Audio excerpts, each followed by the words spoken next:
What is up, internet comic book community, and welcome back to another video. It's that time of week again where we sit down and talk about all the books I picked up at my local LCS this week. And of course, as always, I return my stack of comics a little bit higher, my wallet just a little bit lighter this week. Not too bad of a week for me, but I digress. I can't wait to talk to you about what I picked up this week. We had some banger covers come out this week, and I'm super excited about what I've read and what I still need to read.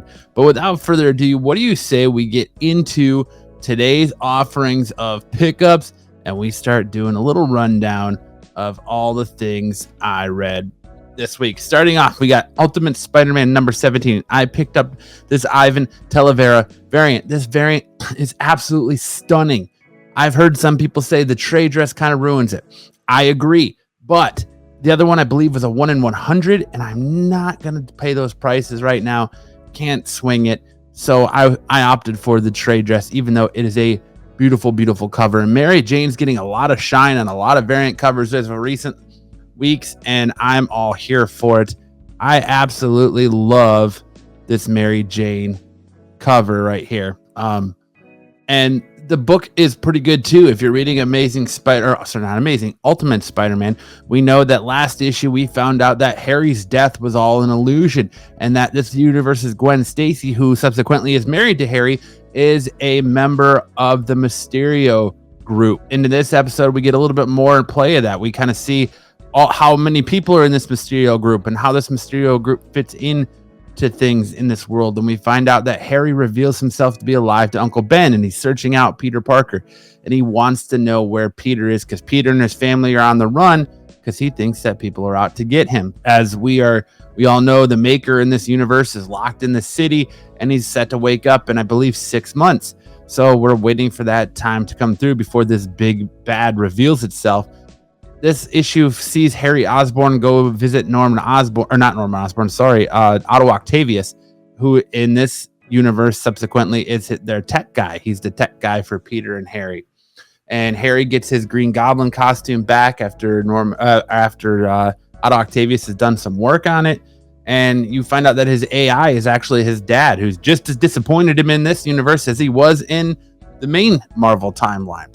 So him and Gwen launch an assault on the on Mr. Negative and his demons in this warehouse, and we end the book where we see Peter calling up Harry and revealing that he's alive and asking Peter to come home. Very good book. This continues to be one of the strongest Ultimate Universe stories continuing going in Marvel's new Ultimate line. I definitely recommend it. I think it's been fun, and it continues to be fun. Up next, we got Eddie Brock Carnage number 4, a rivalry to die for. Eddie and Carnage travel to the Windy City following a tip that the notorious serial killer Muse has returned from the dead to continue his work. The hunter will become the hunted when Carnage springs a deadly trap.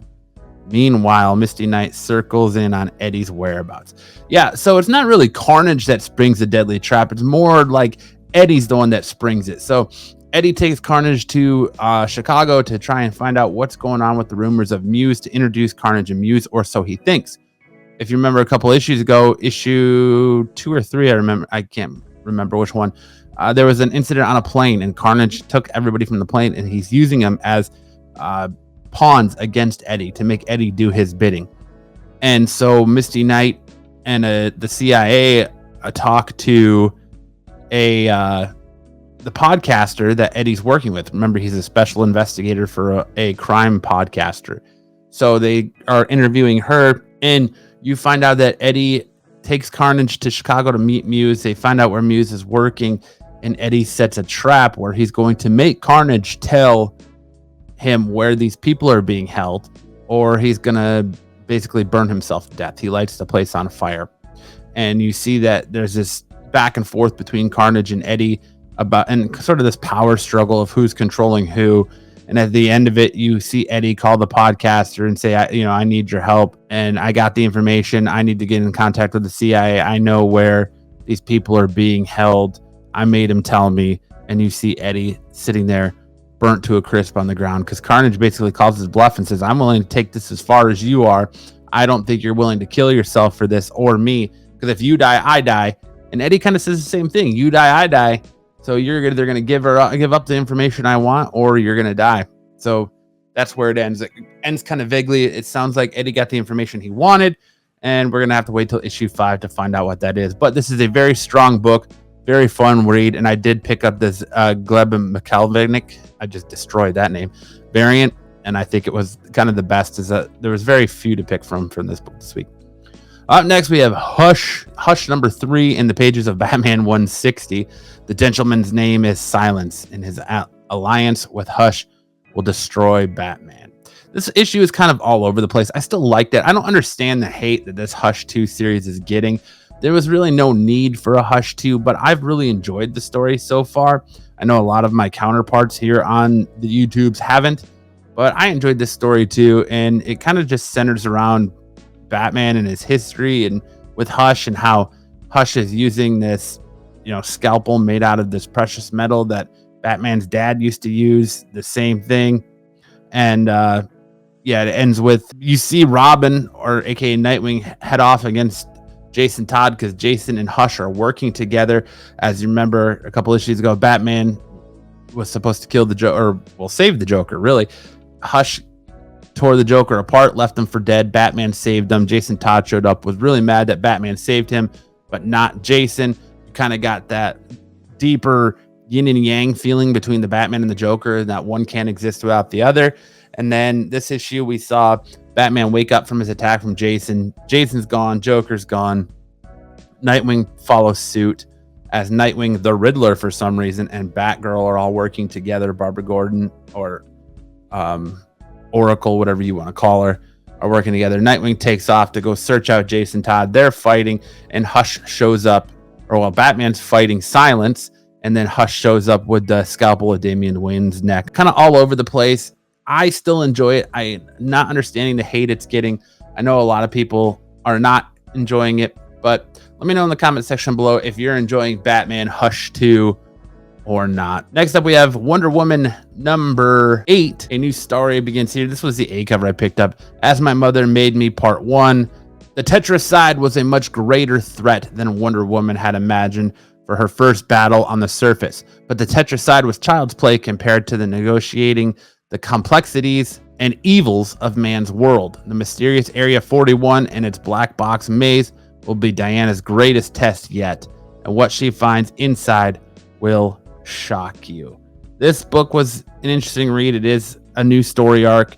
Right here, you kind of got a new character. I believe his name was Professor Poison, something along those lines, and he seeks out Diana, and she runs into him at the end of the book. It was, like I said, typical first story arc issue, just setting kind of things up, putting pieces in play, but it was still overall, I definitely have to pick up issue 9 to kind of see where we're going here and see if I really want to stay in this world of ultimate or absolute Wonder Woman. Up next, we have Giant Size X-Men number 1. I didn't read this one yet. This one's kind of the bottom of my pile. I've heard a lot of people talking about it, and as they've talked about it, it's kind of turned me off to reading this issue. I did pick up this Ivan Televra variant. It's a beautiful storm cover, but it's just one of those books that, as the more I've heard people talk about and say it was kind of meh, the art was meh, it wasn't really, it's kind of pointless. It's just kind of turned me off to it and just made me not want to read it. So I did pick it up. That's why it's included here, but I have not read it yet. And I did pick up this cover. Up next, we have Rogue Savage Lands number 5. I picked up this J. Scott Campbell variant. A powerful Rogue and Magneto race to stop Zeladon's plot before it plunges the Savage Lands into the Second Ice Age. But what can a girl from Mississippi do against a god? And even if she can stop the Ascensions, is Rogue saving the Savage Land just to hand it over to Zeladon? I enjoy this book as well. It's a fun read. It's just a nice kind of getting that 90s-esque feel for X-Men again, outside of the main X-Men continuity. It's been fun. These J. Scott Campbell covers have been a lot of fun to collect as well. Good book if you're a huge Rogue fan, Magneto fan, or you just love J. Scott Campbell covers. Definitely pick this one up. Up next, we have Martian Manhunter #3, another world or another absolute DC book. Journey through the psychosphere. It's a trip through the psychosphere of Middleton's as newly minted partners John Jones and the Martian follow the trail of whoever or whatever is responsible for the surprising destructive behaviors of people all across the city and world. I picked up this beautiful Ian Bertram variant. If you listen to my best and worst covers of the week video, I love the use of color in this book. I just love everything that's depicted on this cover. Fantastic cover. That's why I picked it up. And it's a fun book because you're finally getting to see John Jones and the Martian start working together a little bit as they're trying to seek out the White Martian. And what, perils may come of that, who knows? But it was a fun book. It's still a good book. I was a little worried after issue 1 turned me off. Issue 2 brought me back. Issue 3's got me hanging around. I have a feeling like I understand this is a mini series, but it's going to have me hanging on, I think, till the end, because just when I think I'm out, it pulls me right back in. But I did enjoy Martian Manhunter #3, and I hope you do as well if you pick this book up. Up next, we have Daredevil Cold Day in Hell. I picked up this Gabriel Del Auto cover. The Daredevil has returned, the city's in danger, and a man without fear is once again swinging through the air. He will soon discover that he should have been afraid. So this book is kind of like Daredevil's Dark Knight Returns. He's a much older Daredevil. He lost his power.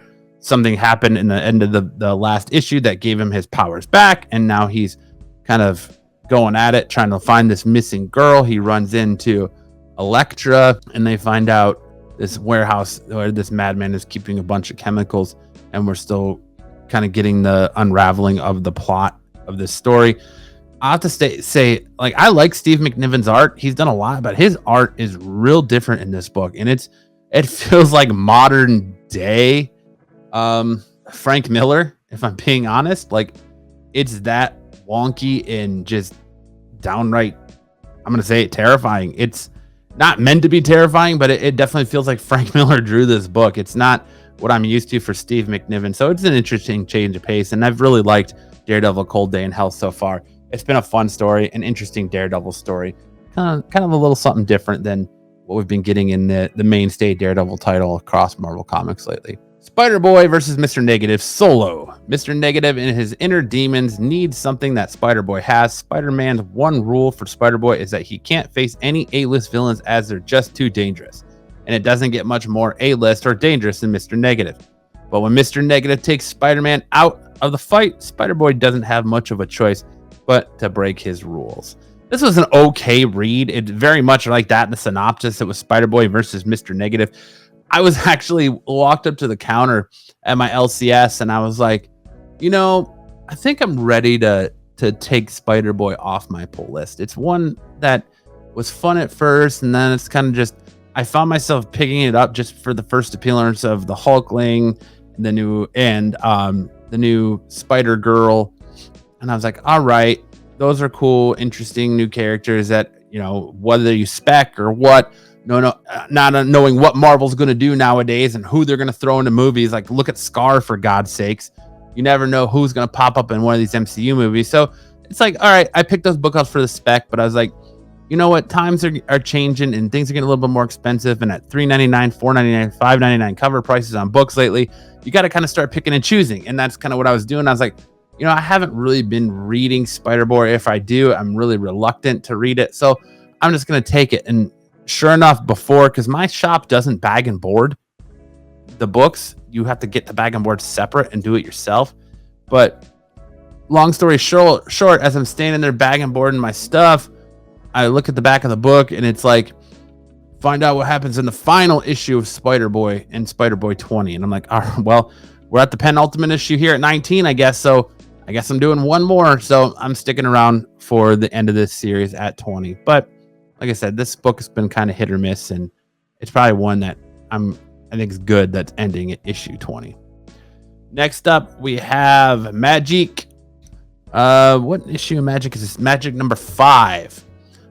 I picked up this Leslie Larynx Lee variant. I love this variant so much.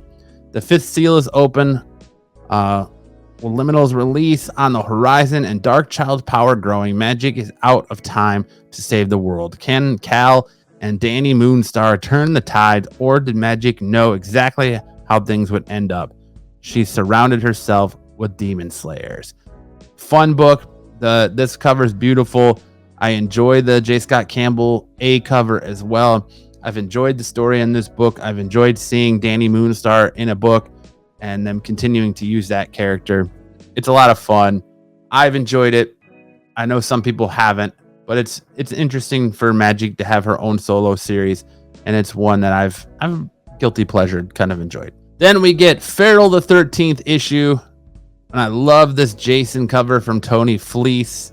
The pet supply store looks like the perfect place to survive the rabies-ravaged wilderness. All these cats have to do is figure out how to break in. Fortunately, Elsie has a plan. But will her guilt and trauma keep her from executing it? Plus, love is in the air for Gigi, which means Lord has the hardest job of all, babysitting kittens. This book is fun. I'm still a fan of it. I did enjoy Stray Dogs more, but I'm more of a dog person than a cat person. This has been fun, though. They get to this pet supply shop, and you see that there's already other cats in there, and things aren't going the way to plan. It was a fine read. This book is continued to be strong. I don't feel like it has the same je ne sais quoi as Stray Dogs did, but I like Tony Fleece. I like his writing. I like this book enough that I keep coming back to it. But it's just one of those books that I don't know. I atone that to me probably being more of a dog person than a cat person, and more of the, like, I love zombie apocalypse stuff, but I kind of feel like I'm burnt out on the zombie apocalypse after all the Walking Dead stuff, and the fact that they're using rabies like a zombie apocalypse here has that same genre. So I don't know. I'm not connecting with it or getting the feels and excitement that Stray Dogs gave me, but it's still a good read. It's a fun enough book. But it's, like I said, it's one that I'm going to keep reading, but it is one that I find being at the end of my pickups for the week it comes out. But that's it. Those are all the books I picked up this week. Make sure to let me know in the comments section below what you picked up this week, what you enjoyed reading, if you've liked any of my pickups, what you thought on any of the things I picked up, if you agree with my opinions, disagree, whatever it is. The communication and conversation helps a lot in the algorithm to make sure to show YouTube that you like and more people might like this content. If you want to see any more of my comic book content, make sure to check out one of these videos after my dumb face is done talking. And on that note, thank you so much for checking this out. Make sure to hit that like button. Make sure to hit that subscribe button and have notifications on so you know whenever we upload a new video. We'll see you guys next time around the spinner rack.